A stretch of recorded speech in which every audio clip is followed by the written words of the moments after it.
हर व्यक्ति कभी इतिहास नहीं बनाते, वे केवल इतिहास को पढ़ते हैं। इतिहास वही बनाते हैं जो अपने लक्ष्य के प्रति पागल और जिद्दी होते हैं। मनुष्य जब जन्म लेता है तो उसके पास सांस तो होती है पर कोई नाम नहीं होता, पर जब मृत्यु होती है तो उसके पास नाम तो होता है पर सांस नहीं होती। इसी सांस और नाम के बीच की यात्रा को जीवन कहते हैं। ऐसा दोस्त नहीं चाहिए जो मेरे बदलते ही बदल जाए। मैं हां करूं तो वह भी हां में सिर हिलाए, यह काम तो मेरी परछाई बेहतर करती है। गलतियां निकालना आसान है लेकिन बेहतर कर पाना मुश्किल। दिमाग कोई बर्तन नहीं कि इसे भर लिया जाए, इसे तो प्रज्वलित किया जाना चाहिए। ईश्वर केवल रास्ता दिखा सकता है, उस पर चलना हमारा काम है, और यदि आप उस रास्ते पर चलने को तैयार नहीं हैं तो फिर ईश्वर को दोष देना व्यर्थ है। भगवान श्री कृष्ण कहते हैं, हर इंसान के अंदर अपनी विशेषताएं और कमजोरियां होती हैं। मछली जंगल में नहीं दौड़ सकती और शेर पानी में राजा नहीं बन सकता, इसलिए हमें सभी का सम्मान करना चाहिए।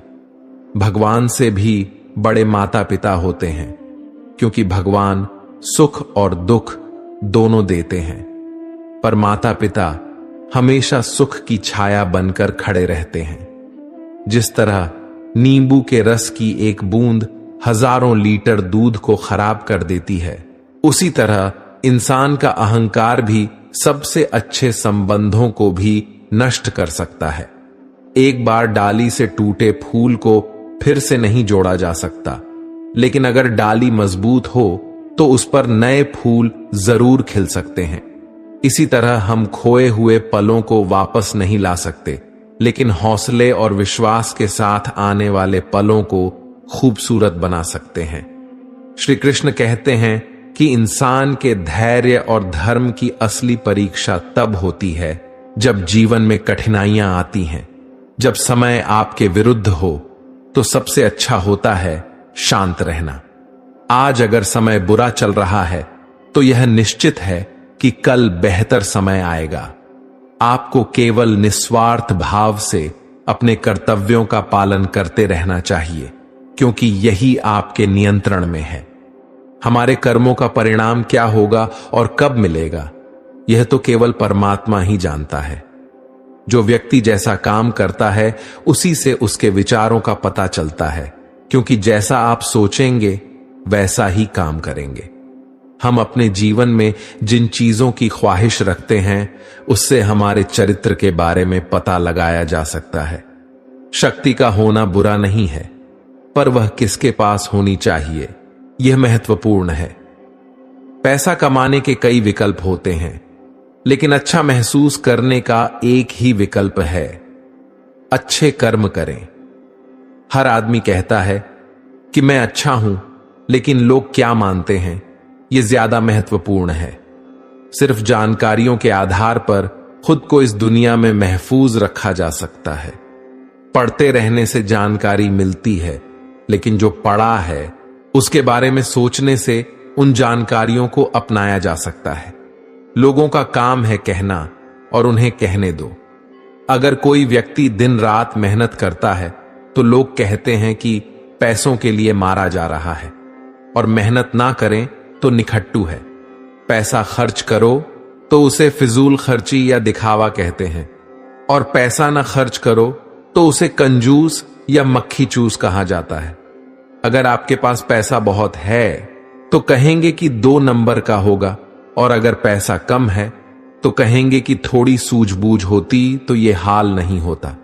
और जिंदगी भर मेहनत से जमा किए गए पैसों के बारे में कहा जाता है कि बेवकूफ है, पैसे का सुख नहीं भोगा तो कमाया ही क्यों था। तुम्हारा समय चाहे कितना भी बुरा क्यों ना हो, यकीन रखना कि ईश्वर ने कुछ अच्छा ही सोचा होगा। समझदार इंसान वह नहीं होता जो ईंट का जवाब पत्थर से दे। समझदार इंसान तो वह है जो स्थिति को समझकर सही कदम उठाए। जिंदगी की सुंदरता इस बात से नहीं है कि आप जिंदगी में कितना खुश रहते हैं, बल्कि इस बात से है कि कितने लोग आपकी वजह से खुश रहते हैं।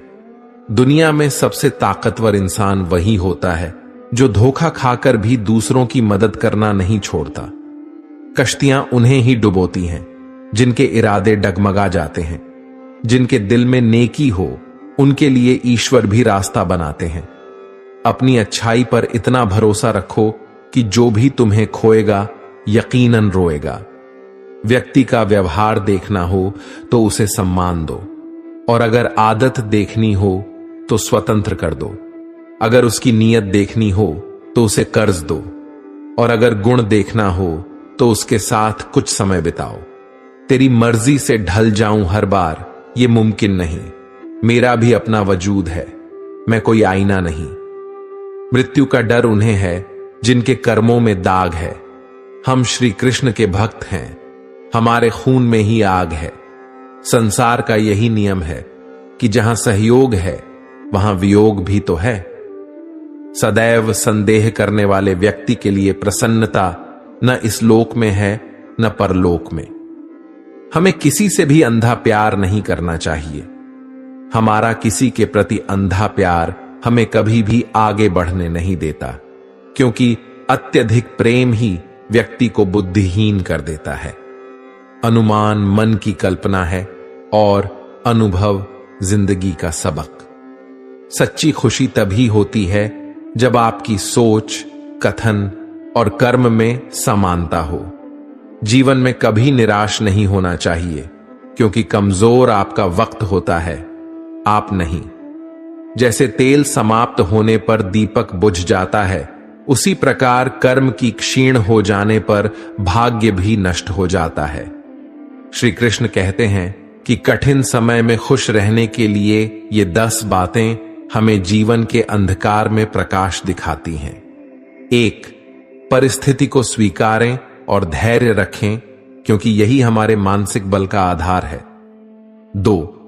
अपने कर्म करते रहें और फल की चिंता न करें, क्योंकि परिणाम का नियंत्रण हमारे हाथ में नहीं होता। 3. अपने मन को नियंत्रित करें और ध्यान में लीन रहें, ताकि मानसिक शांति बनी रहे। 4. सच्चे संबंधों को महत्व दें, क्योंकि कठिन समय में ये संबंध ही हमारा संबल होते हैं। 5.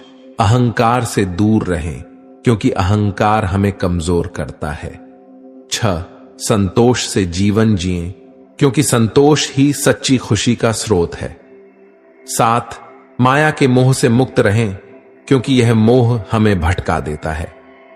8. सच्चाई और धर्म के मार्ग पर चलें, क्योंकि यही हमें सही दिशा दिखाते हैं। 9. सेवा और दान में संलग्न रहें, क्योंकि इससे आत्मिक संतोष मिलता है। 10.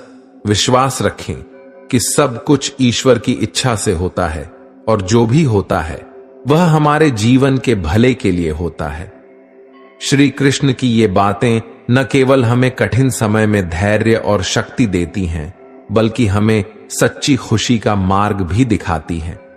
जन्म से न तो कोई दोस्त पैदा होता है न दुश्मन, वह तो हमारे घमंड, ताकत और व्यवहार से बनते हैं। महाभारत इस बात का सबूत है कि जिस दिन अपनों ने हद पार कर दी, उस दिन अपनों के खिलाफ शस्त्र उठाना भी धर्म है। खुद को न तो दोष देना चाहिए और न ही तारीफ करनी चाहिए। सुनने की कला अपना लें, इस तरह बुरा बोलने वालों से भी आप फायदा हासिल कर पाएंगे।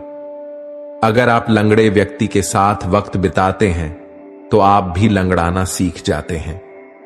गलतियां न करना मनुष्य के बस में नहीं है, लेकिन जो समझदार हैं वे गलतियों से सीख लेकर अपना भविष्य संवारते हैं।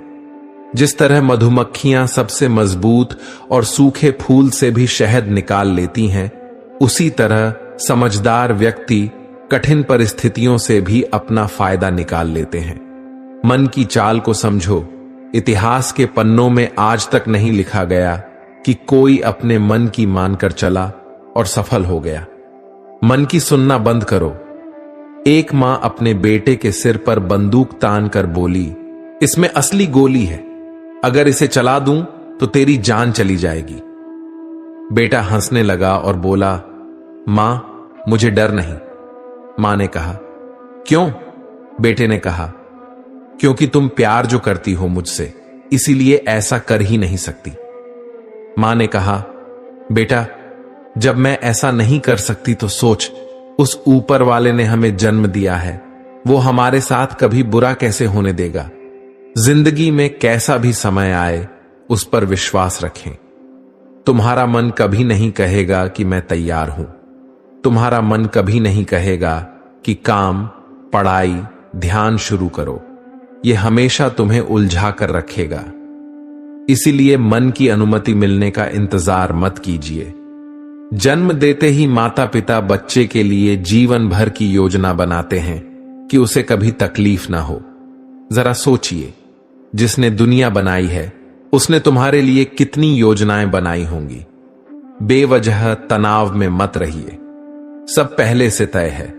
इसे स्वीकार करने वाला ही संत है। आनंद से रहने का राज जो आपको सुनना चाहिए।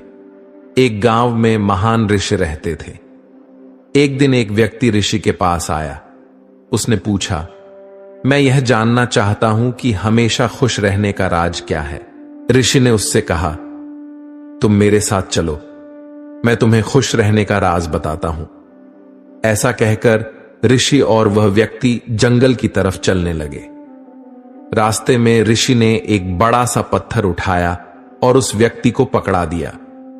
वह व्यक्ति पत्थर उठाकर ऋषि के साथ जंगल की तरफ चलने लगा।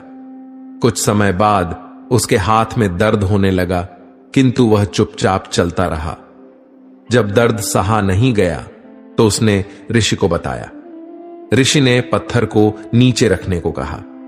पत्थर को रखने पर उस व्यक्ति को बड़ी राहत महसूस हुई। ऋषि ने कहा, यही है प्रसन्न रहने का राज। व्यक्ति ने कहा, गुरुवर मैं समझा नहीं। ऋषि ने कहा, जैसे इस पत्थर को 1 मिनट तक हाथ में रखने पर थोड़ा सा कष्ट होता है, अगर इसे और ज्यादा समय तक उठाए रखेंगे तो दर्द बढ़ता जाएगा।